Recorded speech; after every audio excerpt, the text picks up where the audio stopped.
포네그리프 해독에 한창 열중하던 로빈은 신대륙의 어느 고대 유적지에서 이상한 떡밥을 발견한다. 하나의 악마의 열매를 이미 먹은 자는 결코 다른 악마의 열매를 받아들일 수 없다는 세계의 통념을 흔드는 전승이었다. 하지만 그 전승의 말미에는 태양신의 힘을 제대로 깨우는 자에게 대지를 밝힐 새로운 축복이 내리리라라는 문장이 찍혀 있었다. 한편 루피는 와노코니 전투 이후 자신의 사람 열매 모델 태양신 니카 각성 능력을 점차 연구하고 있었다.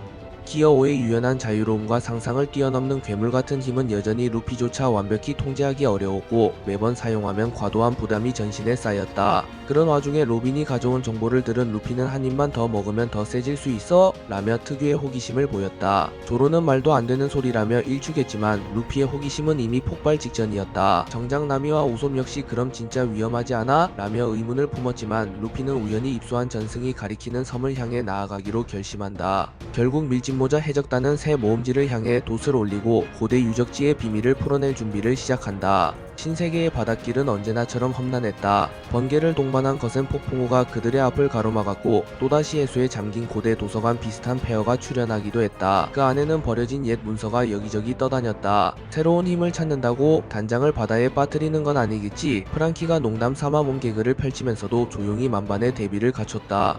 프랑키가 조립한 새로운 선의의 잠수 모드 덕분에 해적단은 폭풍우 속에서도 비교적 안전하게 항해를 이어갔다. 로빈은 로드 포네그리프를 추적하며 얻은 단서와 이번에 발견한 이중 악마의 열매 전설의 문맥을 연결해가고 있었다. 그에 따르면 깊은 바다의 사원 유적에 추가 단서가 있을 가능성이 높았다. 루피는 눈빛을 반짝이며 그럼 빨리 가자 하고 외쳤지만 나미는 기상 도플러를 활용해 아직 남은 폭풍의 세기를 보고는 잠시 대기하자고 제안했다. 루피, 너 정말로 두 번째 악마의 열매를 먹고 싶어? 나미가 진지하게 물었다. 루피는 당연하다는 듯 답했다. 이건 단순히 강해지고 싶다는 게 아니라 뭔가 아직 할 수 있는 일이 남아있어. 니카의 힘도 내 마음대로 완벽히 쓸 수 있는 건 아니지만 뭔가 새로운 느낌이 들어. 해적왕이 되려면 더 많은 가능성을 알아야 한다고 생각해. 폭풍이 잦아들 무렵 로빈이 가리킨 목적지에 도착했다. 섬은 황량했고 어딘가 스산한 분위기를 풍겼다. 오래전 문명의 흔적이 깎이고 부서져 단지 몇 개의 허물만이 남아있었다. 그리고 섬 한가운데에는 제법 거대한 돌기둥이 하늘을 찌를 듯 서 있었다. 여기가 맞나? 우솝은 돌기둥을 올려다보며 섬뜩한 기운을 느꼈다. 돌기둥 표면에는 수많은 문자가 새겨져 있었는데 그중 일부는 로빈이 익히 해독해본 고대어와 닮아 있었다. 로빈은 손가락으로 문자를 짚으며 천천히 읽어나갔다. 태양신의 각성이 완전해지면 별의 지위를 얻게 되리라. 하나의 열매로는 불완전 둘이 합쳐져야 진실에 다다를 수 있다. 이 문장은 분명 루피의 상황과 맞아떨어지는 듯했다. 루피는 호기심에 가슴이 설레고 조로와 상디는 신중을 기했다. 그리고 초파는 의학적 지식 측면에서 몸에 정말 심각한 무리가 갈 수 있어라며 거듭 경고했다. 하지만 돌기둥이 갑자기 흔들리기 시작했다. 발밑이 꺼지듯 진동이 느껴졌고 대지를 가르는 소리와 함께 돌기둥이 굉장한 소용돌이를 일으켰다. 대지가 갈라지고 루피 일행을 시험하려는 듯 자물쇠 같은 구조물이 나타나며 비밀의 통로가 열렸다. 모두는 긴장감 속에서 그 내부로 들어갔다. 통로를 따라 내려가자 바닷물이 섞인 습한 공기가 불어왔다. 조로는 즉각 감각을 곤두세워 어떤 함정이라도 바로 베어버릴 준비를 마쳤다. 상디와 징배 또한 후방을 보호하며 차분하게 움직였다. 그리고 어둠 속에서 어렴풋이 보석처럼 빛나는 무언가가 보였다. 그것은 수백 년 혹은 수천 년 전에 남겨진 돌판이었다. 로빈이 그것을 살펴보려 다가가자 돌판 표면에 새겨진 그림이 갑자기 움직이기 시작했다. 징배가 경계태세를 취했지만 돌판이 깨어나더니 영상과 비슷한 환영이 튀어나왔다. 환영 속 목소리는 고대 언어로 말했지만 로빈은 얼마 지나지 않아 내용을 부분적으로 해석할 수 있었다. 태양신 니카의 힘을 계승한 자, 여기 이곳에 오다. 그대는 자신의 한계를 극복하려는가? 악마의 열매가 주는 족쇄는 단 하나의 열매에 그치지 않는다. 니카의 의지를 이어받은 자라면 제2의 열매를 품는 것도 가능하리라. 이 말은 모두에게 충격이었다. 환영은 이어 단서를 흘렸다. 그러나 그 대가로 죽음의 문턱을 넘어야 하리라. 어둠에 물든 자와의 싸움 그리고 바다의 원한을 이겨내야만 그 힘은 깨어나리. 환영이 사라지자 돌판은 스스로 부서져 사라졌다. 환영이 남긴 말로 인해 일행은 심각한 고민에 빠졌다. 루피의 호기심은 여전히 활활 타올랐지만 동시에 로빈과 초파가 우려했던 위험성 또한 실감되었다. 실제로 악마의 열매를 2개 먹은 몸이 버틸 수 있을 것인지 전혀 보장할 수 없는 일이었기 때문이다. 조로는 무심한 듯 술을 한 모금 마시며 말했다. 네가 해적왕이 된다면 그 정도 도박쯤은 할 수 있을지도 모르지. 하지만 그 전에 내 스스로 확신이 있어야 해. 상디는 담배 연기를 길게 내뱉으며 세상에 단 하나뿐인 녀석이 될 수도 있지만 대신 죽을 수도 있다는 거겠군 하고 덧붙였다. 하지만 루피는 이미 마음을 굳힌 듯 했다. 니카의 힘도 내 마음대로 못 쓰고 있어. 근데 뭔가 느낌이 와. 이 섬에 온 것도 이 돌판을 찾은 것도 전부 내가 더 성장해야 한다는 운명 같아. 난 절대 포기 안 해. 하고 외쳤다. 그 목소리에는 이전과 다른 묵직함이 있었다. 동료들도 이에 반박할 수 없었다. 결국 그들은 이 섬에 깊이 묻힌 두 번째 열매의 단서를 계속 찾아보기로 한다. 한편 해군대장 아카이누 사카즈키는 해군 본부를 새롭게 정비하며 상황들을 견제하기 위해 강경책을 펼치고 있었다. 검은 수염 티치와의 교섭을 일시적으로 중단하고 와노코니 전투에서 강력해진 밀짚모자 해적단을 최우선 유주의 대상으로 지정한다. 특히 루피가 사람 열매 모델 태양신 니카로 각성했다는 사실이 알려지면서 정부 상층부는 루피를 최악의 위험인물로 판단했다. 이제 놈을 확실히 잡아들이지 않으면 해군과 세계 정부의 권위가 무너진다. 아카이누는 이를 빌미 삼아 대규모 함대를 결성하고 군사력을 전면 증가시키기로 했다. 키자루 모르살리노와 후지토라이 SHO를 비롯한 해군 대장들은 이미 각각의 임무에 착수했다. 키자루는 냉소적으로 정말 재밌는 가설이군요. 사카즈키 씨 루피가 또 다른 열매를 먹으려 한다니 과연 살아남을 수 있을까요? 라며 비웃듯 말했고, 푸지토라는 이 세상에선 정의도 함부로 확신할 수 없습니다만 상황들의 움직임은 묶어둘 필요가 있겠군요. 라며 자신의 견해를 내비쳤다. 섬 탐사를 이어가던 루피 일행은 허물어진 신전 한가운데서 의문스러운 인물을 만난다. 그는 상처투성이 몸으로 바닥에 쓰러져 있었다. 이름은 이즈마르라고 했다. 과거 혁명군에 잠시 몸담았던 전사로 세계 정부의 비밀 실험에서 도망쳐 나왔다는 사연을 털어놓았다. 이즈마르는 자신이 연구소에서 이중 악마의 열매와 관련된 실험체였음을 암시했다. 하지만 정확한 내용을 다 기억하지 못해 머릿속이 온통 뒤죽박죽이었다. 그는 로빈이 전승을 연구하는 모습을 보고 무언가를 떠올리듯 이 섬에 숨겨진 것은 악마의 알이었던 것 같아. 완성되면 엄청난 재앙이 될 거라는 소리를 들었지 해군이 그걸 뺏으려 한다고도 했고 라며 불안해했다. 루피는 진심 어린 표정으로 말한다. 그래서 우리가 여기 왔어. 그 알을 지켜야 하는지 아니면 내 힘으로 얻게 될지 아직 모르겠지만 우린 이 섬의 진실을 밝혀낼 거야. 이즈마르는 루피의 뜨거운 열정에 감화되어 그들을 돕기로 마음먹는다. 그렇게 또 한 명의 조력자가 늘었다. 이즈마르의 기억 조각을 연결해보니 고대 유적의 최신부에는 진정한 알 형태의 무언가가 존재한다는 사실이 드러났다. 로빈은 고대의 기록 중 태양의 알이란 표현이 있었어. 혹시 그게? 라며 가설을 세웠다. 만약 그것이 악마의 열매의 근원이 되는 결정체라면 루피가 궁극적인 강함을 얻을 가능성도 있었다. 초파는 여전히 걱정이 가득했다. 열매가 주는 힘은 몸속에 축적되어 있는데 두 개를 동시에 가지면 통제 불능 상태에 빠질 수도 있어. 그리고 태양신 니카라는 이미 전설적 수준의 힘이잖아. 루피가 과연 이걸 이겨낼 수 있을까? 그러나 루피는 호탕하게 웃으며 그런 건 직접 부딪혀봐야 알지 라고 외쳤다. 그리고 나미가 하하 정말이지. 어쩔 수 없네. 그럼 우리가 위험해지지 않도록 철저히 대비해야 해. 라고 시니컬하게 대꾸하면서도 결국 동료들은 루피와 함께 갈 수밖에 없었다. 시간이 지날수록 섬의 깊은 지하에서 이상한 진동이 올라왔다. 마치 땅속 어딘가에서 거대한 무언가가 꿈틀거리는 듯 했다. 돌기둥의 문양이 빛나더니 섬 주위의 바다는 점점 소용돌이치기 시작했다. 상디는 재빨리 주변 환경을 살피며 곧 이 섬이 잠길지도 몰라. 빨리 다음 장소로 이동하자 라고 재촉했다. 다행히 프랑키와 우솝이 일부 구조물을 개조해 일종의 이동장치를 마련해 두었다. 모두가 지하로 내려가기 위해선 위험한 수로를 통과해야 했는데 그곳은 이미 바닷물과 섞여 숨막히는 미궁을 잃었다. 조로는 칼을 세워 전방을 경계했고 징배는 수중 전투 경험을 살려 길을 안내했다. 길을 따라가자 거대한 문이 나타났다. 문 위에는 서로를 감싸 안은 듯한 두 개의 열매 문양이 새겨져 있었다.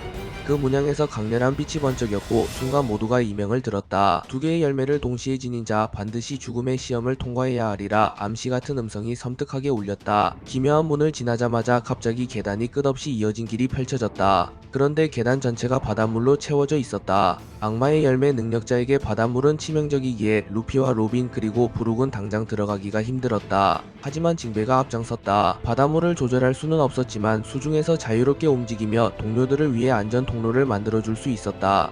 프랑키는 입수용 장비를 준비했고 초파는 해독제와 산소를 공급할 수 있는 약을 임시 개발했다. 모두가 협력해가며 하나둘씩 전진했다. 얼마 가지 않아 계단을 내려간 곳엔 숨 쉴 수 있는 공동이 나타났다. 마치 일부러 만들어 놓은 듯한 공간이었다. 로비는 여기가 바로 숨겨진 무대인가봐 라며 입술을 질끈 물었다. 그리고 그곳에는 이제 막 깨어난 듯한 문양이 둥글고 에메랄드 빛으로 빛나는 알 형태로 자리잡고 있었다. 루피는 본능적으로 그 아래 손을 뻗으려 했으나 이즈마르가 급히 막았다. 안돼, 저건 그냥 만지면 위험해. 뭔가 의식을 치러야만 안전하게 힘을 흡수할 수 있다고 들었어. 그 말에 모두가 긴장했다. 다음으로 해야 할 행동은 분명해 보였지만 무엇을 어떻게 해야 할지는 막연했다. 그러나 그때 지하공동의 천장이 요란한 소리와 함께 갈라졌다. 뜨거운 용암이 들이치듯이 녹아내리는 돌더미와 함께 해군의 공격대가 쏟아져 들어왔다. 후에 여기 있었나 밀짚모자 놈들. CP형과 함께 움직이는 해군 특수부대였다. 설마 해군이 이렇게 빨리? 우솝이 경악하며 소리쳤다. 아카이누의 정보망은 이미 이 섬의 존재를 파악하고 있었던 것이다. 윗선에서 밀짚모자 일행이 두 번째 열매를 찾고 있다는 정보를 입수한 아카이누가 이곳에 부하들을 매복시켰던 것이다. 조로가 칼을 빼들며 전투 태세에 돌입했고 상디도 귀찮은 일이 늘었군. 마 때려 눕혀주지 하고 각오를 다졌다. 루피는 열매의 알을 수중에 넣기도 전에 적들과 맞닥뜨려야 하는 상황에 처했다. 망할 해군 놈들, 우리 계획을 방해하지 마. 루피는 분노를 쏟아내며 기어사의 형태로 즉시 변신했다. 해군 특수부대는 칼날과 총기를 내세워 맹렬히 달려들었다. CP형 소속으로 보이는 마스크 쓴 인물은 로코우간과 비슷한 강력한 채술 기술로 루피를 견제했다. 그러나 루피의 기어 4바운드맨은 이미 단단한 무장을 뚫을 정도로 강력했다. 한편 프랑키는 강철 로봇 형태 슈퍼 프랑키 로봇에 탑승하여 바위더미와 해군들을 동시에 날려버렸고 부룩은 독특한 음악검으로 적들의 정신을 교란시켰다. 상디와 조로는 각각 다른 전선에서 적의 부대를 쓸어갔다. 전투가 격화되자 지하공동은 점차 붕괴 위기에 처했다. 알이 놓인 받침대마저 흔들렸고 곧 그 아래 금이 갔다. 엄청난 빛이 폭발하듯 쏟아져 나오며 아래서 황금빛 기운이 뻗어 나왔다. 그리고 루피의 가슴 속에 심장을 쥐어짜는 듯한 통증이 찾아왔다. 바로 악마의 열매가 공명하기 시작한 것이다. 알이 깨지면서 흘러나온 황금빛 유체는 마치 살아있는 생명체처럼 허공에서 꿈틀댔다. 그것은 곧 루피를 향해 다가오더니 그의 몸 주위를 맴돌았다. 모두가 경악 속에서 이를 지켜보았다. 루피, 위험해. 초파가 소리쳤지만 루피는 이미 몸을 가눌 수 없을 정도로 심한 통증에 시달리고 있었다. 으악, 루피는 바닥에 쓰러졌다. 몸 안의 니카의 힘과 이 황금의 유체가 서로 거칠게 부딪히고 있었다. 두 개의 악마의 열매가 융합되는 순간 흔히 말하는 폭발이 일어날 수 있기 때문이다. 이거 정말 큰일이야. 루피가 이대로라면 나미는 비명을 지르며 루피에게 달려갔지만 무의식 중에도 루피는 뭔가를 느꼈는지 외쳤다. 멈추지 마.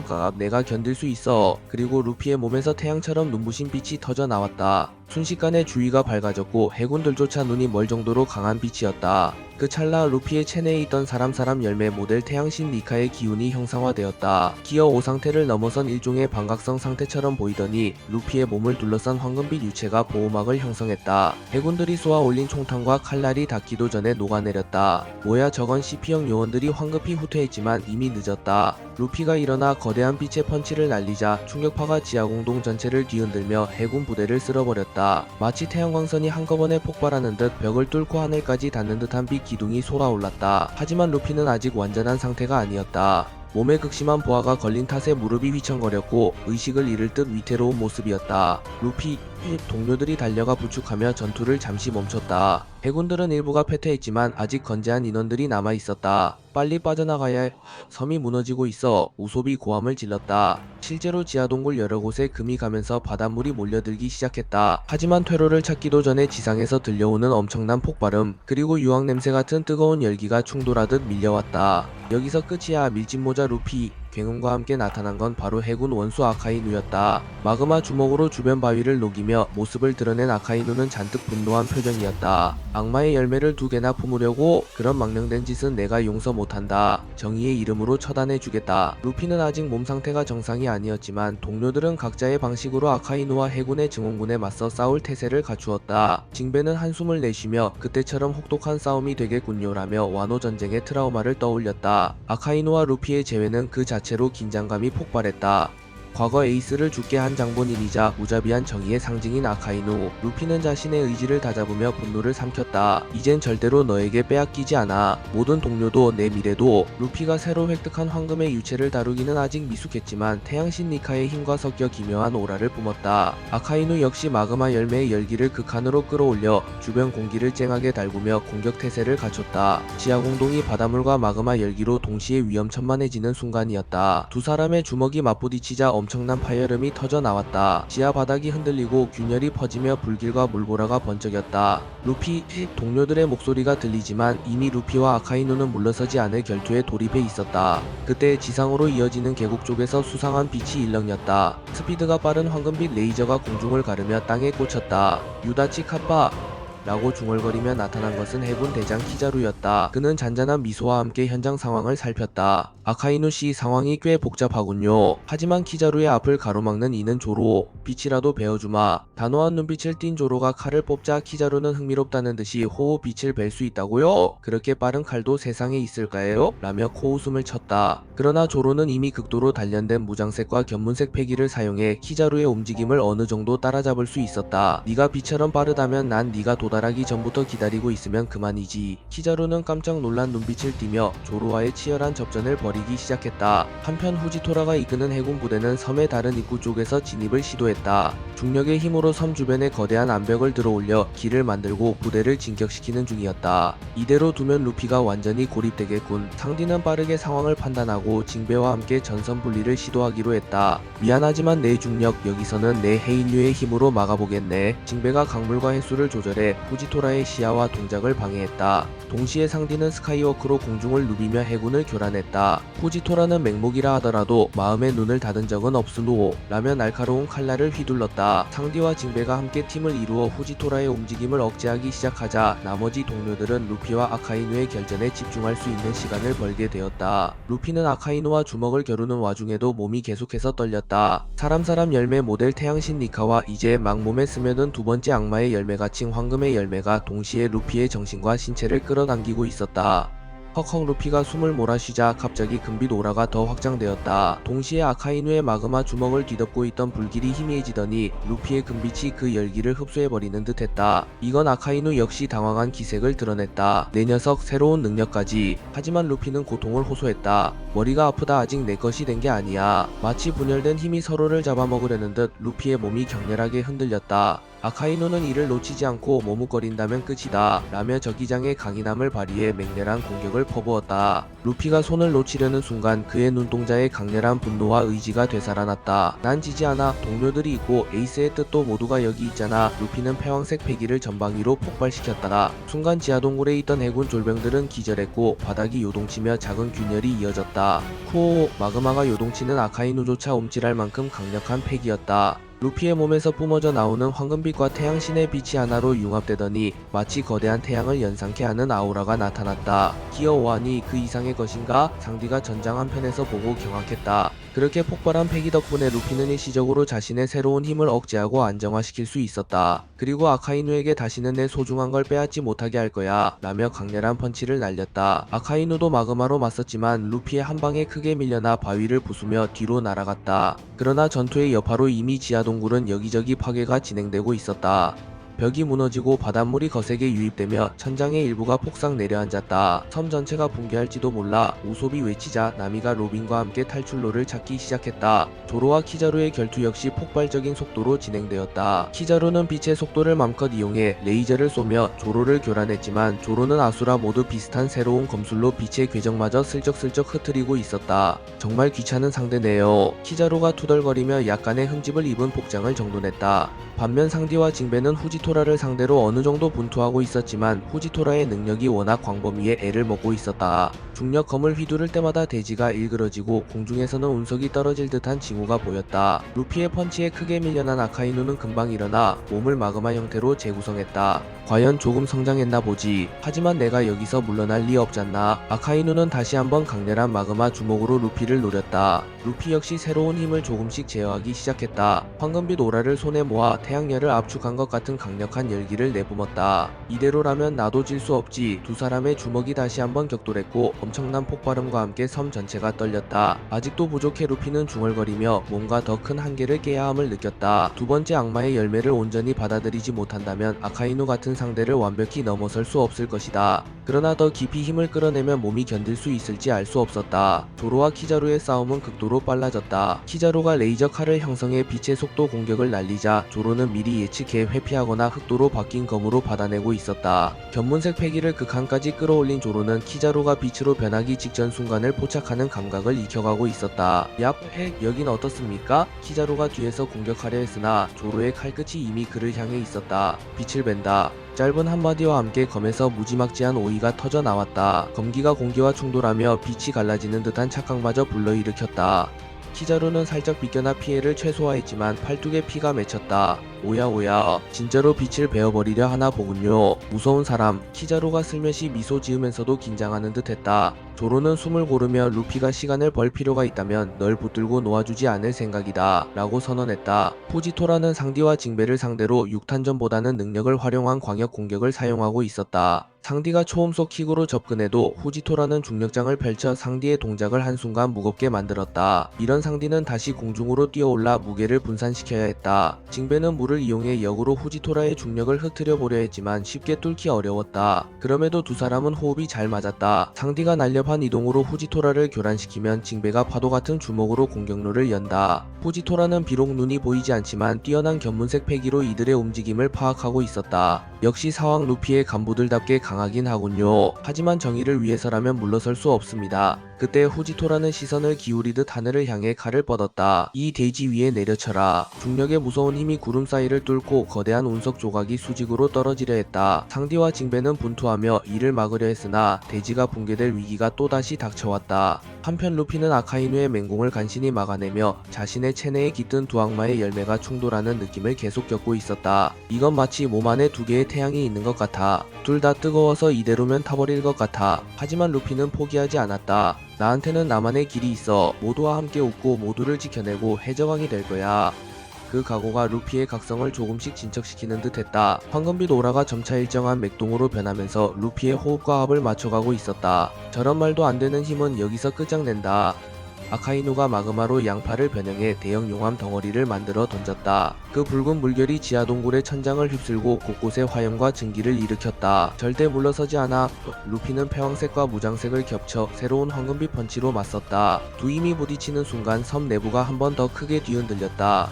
결국 일부 벽이 무너지며 엄청난 양의 바닷물이 쏟아져 들어왔다. 하마터면 모두 수장될 뻔했지만 징베가 적시에 물길을 돌려 방어막을 만들어냈다. 그래도 여기저기서 물이 흘러들어와 지하동굴 환경은 점차 아수라장이 되어갔다. 아카이누의 마그마와 루피의 황금빛 충격파가 공중에서 부딪히는 장면은 그야말로 신들의 전투처럼 보였다. 열기가 한순간에 수증기로 바뀌어 지하 전체에 안개처럼 깔렸고 이어 마그마의 폭발음이 터져나와 태양신의 빛을 위협했다. 하지만 루피는 동요하지 않았다. 오히려 머릿속에서 에이스의 미소가 스쳐갔다. 에이스 지켜봐줘. 내가 아카이누를 쓰러뜨리고 진짜의 강함을 보여줄게. 마음을 다잡은 루피는 한층 더 강한 패기를 뿜어내며 아카이누와 힘싸움을 이어갔다. 조로는 키자루를 어느 정도 억제하고 있었지만 키자루는 여전히 상상을 초월하는 속도로 빛을 주무르며 공격을 시도했다. 쿠이, 점점 당신의 검이 무서워지는군요. 그대는 어떤 칼을 쓰는지 궁금하네. 키자루가 빈정거리자 조로는 눈썹을 찌푸리며 헛소리 집어치워라 하고 칼을 휘둘렀다. 상디와 징베는 후지토라의 운석 공격을 막느라 필사적이었다. 거대한 돌덩이가 낙하하는 궤도를 조금씩 비껴나가게 만들고 수분을 이용해 충격을 완화했다. 그 과정에서 해군 부대원들이 동요했지만 후지토라는 눈빛이 보이지 않음에도 흔들리지 말라. 이것이 정의를 실현하는 길이다. 하고 외쳤다.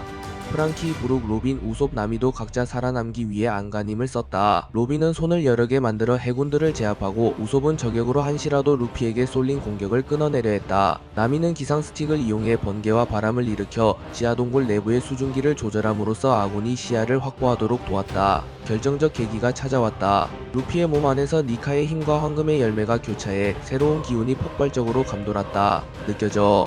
이 힘 전에 없던 자유로움이 루피는 자신의 팔다리에 태양의 열기와 황금의 빛을 동시에 두른 기묘한 형태로 변했다. 피부색이 약간 금빛을 띠며 머리카락은 불꽃처럼 살아 움직였다. 오, 이게 바로 두 개의 열매란 건가? 아카이누가 이를 보고 씩 웃으며 마그마 주먹을 다시 휘둘렀다. 그러나 이번에는 루피가 훨씬 빨라졌다. 마치 순간이동이라도 하듯 아카이누의 공격을 피하고 반격의 펀치를 날렸다. 강렬한 충돌에 마그마가 구멍이 뚫린 듯 휘몰아쳤고 아카이누는 전보다 한결 센 충격에 휘청거렸다. 이 자식 생각보다 빠르군. 루피는 금빛으로 빛나는 주먹을 높이 치켜들었다. 그리고 이것이 내 새로운 기술이다 라며 전설적인 태양의 신이 내리치는 망치 같은 일격을 퍼부었다. 루피의 주먹이 아카이누의 얼굴을 강하게 가격하자 마그마가 부서져 튀며 벽으로 내동댕이 쳤다. 아카이누가 충격으로 크게 다치진 않았지만 확실히 전보다 더 깊게 파고드는데 성공했다. 그 후 아카이누는 분노에 차올라 다시 일어서며 결국 내 놈을 여기서 끝장내겠다 라고 포효했다. 그러자 루피는 손을 머리 위로 들어 태양 같은 구체를 만들기 시작했다. 니카의 신성한 기운과 황금의 열기가 혼합되어 거대한 에너지 덩어리가 생성되었다. 주변 공기가 달아올라 지하동굴의 물기마저 증발할 것 같았다. 이 기술 이름은 아직 없어. 그냥 내 전부를 담아 내 녀석에게 쏟아붓겠다. 아카이누는 마그마 주먹을 최대한으로 증폭해 서로의 기술이 충돌하는 데스매치를 준비했다. 이 싸움에서 너를 끝장냄으로써 해군의 정의를 증명하겠다. 루피는 이를 지켜보며 여기서 절대 멈출 수 없어 라며 동료들의 얼굴을 떠올렸다. 지하동굴의 마지막 결전을 방불케 하는 순간 루피와 아카이누는 서로를 향해 에너지를 내질렀다. 태양의 구체와 마그마의 화염이 중앙에서 폭발하듯 뒤섞이며 극도의 빛과 열을 생성했다. 모든 감각이 하얗게 불타오르고 바위와 물이 동시에 증발해버리는 듯 했다. 루피가 나미와 우솝이 다급히 외쳤고 조로와 상디조차 루피에게 닿을 수 없었다. 극열의 충돌 중심부는 일종의 장벽처럼 변해 그 누구도 다가갈 수 없었다. 그런데도 루피는 오직 한 가지에 집중했다. 아카이누를 쓰러뜨리고 모두에게 자유를, 그리고 마침내 폭발음이 터지고 시야가 온통 빛으로 물들었다. 눈부신 플래시 후 지하동굴에는 성광이 잔재처럼 퍼져 있었다. 지면 곳곳은 녹아내려 용암 웅덩이가 생겼고 바닷물은 뒤죽박죽 섞여 스팀이 올라왔다. 한동안 아무 움직임도 없었다. 그리고 천천히 한 사람의 모습이 모습을 드러냈다. 바로 루피였다. 온몸이 상처투성이었지만 여전히 금빛 오라가 희미하게 남아 그를 감싸고 있었다. 겨우 끝냈어. 루피는 무릎을 꿇듯 주저앉으며 자신을 고통스럽게 짓누르는 무게를 버텼다. 아카이누는 어디에 있을까? 허물어진 지면 너머로 아카이누가 쓰러져 있었다. 숨은 붙어있지만 심각한 상태였다.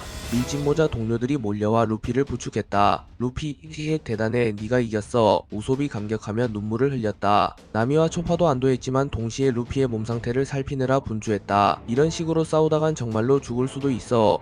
루피, 빨리 쉬어야 해. 초파가 긴급처치를 시도했다. 루피가 아카이누를 쓰러뜨린 동시에 조로와 키자루의 싸움에도 변화가 왔다. 키자루는 아카이누가 패퇴하자 곧 상황이 불리해졌음을 직감했다. 사카즈키 씨가 져버리다니 재미없게 됐네요 라면서도 조로에게 받았던 상처가 아팠는지 표정을 굳혔다. 조로는 숨을 고르면서 떠날 생각이라면 지금이라도 꺼져라. 내 놈까지 여기서 쓰러뜨리긴 좀 피곤하거든 하고 차가운 눈빛으로 말했다. 키자루는 곰곰이 생각하더니 여기서 더 싸워봐야 이점이 없겠군요. 사카즈키 씨는 후퇴 못할지도 모르지만 난 아직 업무가 많이 남았답니다 하고 가볍게 말하며 빛으로 몸을 변환시켰다. 곧 키자루는 빛의 속도로 빠져나갔고 조로는 검을 거두며 다른 동료들을 찾으러 향했다. 루피는 괜찮을까 조로는 염려했지만 루피가 아카이누를 이긴 성과에 조금은 안도감을 느꼈다. 한편 상디와 징베가 힘겹게 맞서던 후지토라는 루피와 아카이누의 승패가 갈린 걸 감지하더니 천천히 칼을 거두었다. 사카즈키 원수님이 패배했다면 이 전투의 의미가 반감되는군요. 후지토라는 한숨을 쉬며 섬 곳곳을 감지했다. 지하동굴은 이미 붕괴일보 직전이었다. 이 상황 밀짚모자 해적단과 더 싸워봐야 해군 쪽 피해만 늘어나겠지. 난 여기서 물러서겠소. 어차피 이제 섬이 무너질 테니. 후지토라는 중력으로 주변 암석을 걷어내어 살아남은 해군 병사들을 보호하고 있었다. 상디는 후지토라씨 정말 이대로 그냥 가는 거야? 라고 물었다. 정의가 항상 강제적이어서는 안 된다고 미소. 내가 믿는 건 바른 길이고 여기서 더 싸워도 바른 길로 이어지진 않을 거요. 후지토라는 그 말과 함께 살아남은 해군들을 데리고 서서히 퇴각하기 시작했다. 상디와 징베는 경계심을 늦추지 않았지만 적어도 지금 당장은 후지토라가 추가 공격을 하진 않을 듯 보였다. 밀짚모자 해적단이 모여든 지하동굴은 이미 한계에 도달했다. 물이 계속 차오르고 여기저기 균열이 일어나며 벽이 붕괴되고 있었다. 로빈이 지도를 살피며 지금 바로 떠나지 않으면 우리 모두 침몰해버릴 거야 라고 경고했다. 프랑키가 선이호를 이 근처에 대기시켜뒀는데 바닷길이 불안정해 라며 신속히 탈출 계획을 마련했다. 우솝은 로프와 갈고리를 이용해 임시 통로를 만들고 나미가 바람을 조절해 빠른 진출로를 확보했다. 징베는 조타수 역할을 하며 안전하게 지상으로 나갈 길을 찾았다. 루피는 제 힘을 대부분 써서 기진맥진 상태였다. 초파의 응급처치로 간신히 걸을 수 있게 되었지만 여전히 몸은 떨리고 있었다. 크가 아직 안 끝났지만 여기서 죽을 순 없지. 루피는 허리띠를 조정하며 정신을 붙들었다. 섬 탈출 중에 그들이 구하겠다고 약속했던 이즈마르가 잔에 더미에 깔려 신음하고 있었다. 그냥 날 버려 난 실험체였고 해군도 날 노린다고. 이즈마르는 절망적인 표정이었지만 루피는 우리 동료가 될 뻔한 사람을 이렇게 내버려둘 순 없어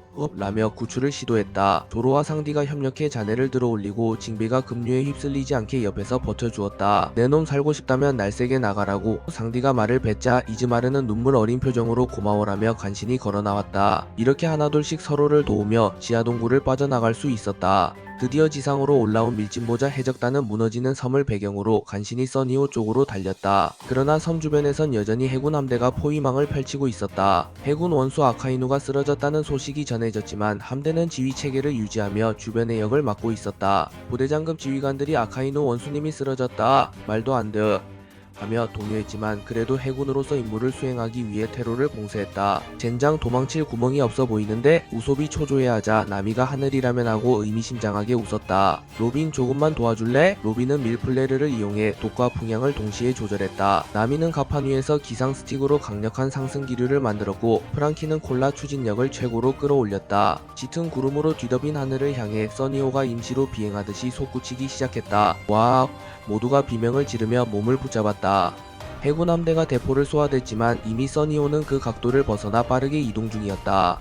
하늘 높이 상승한 써니호는 구름 사이를 헤치고 빛을 받아 마치 날아오르는 새처럼 시야에서 사라졌다. 해군은 한포 사격으로 격추시키려 했지만 이미 구름 위로 올라간 배는 쉽게 찾을 수 없었다. 그렇게 밀짚모자 해적단은 극적인 탈출에 성공했다. 가판 위에서 루피는 숨을 헐떡이며 혼수 상태에 빠졌다. 두 번째 악마의 열매를 억지로 받아들인 대가가 크게 돌아온 모양이었다. 초파는 이대로 두면 위험해. 당분간은 절대 무리하면 안 돼. 라며 안정을 취해야 한다고 단언했다. 하지만 모두의 얼굴에는 안도감과 함께 벅찬 감정이 스쳤다. 루피가 해낸 이 승리는 지금까지의 어떤 전투보다 강렬했고 앞으로 펼쳐질 미래에 큰 파장을 가져올 것이 분명했다. 해군 본부는 패닉 상태에 빠졌다. 원수 아카이누가 패퇴했다는 보고가 들어온 것이다.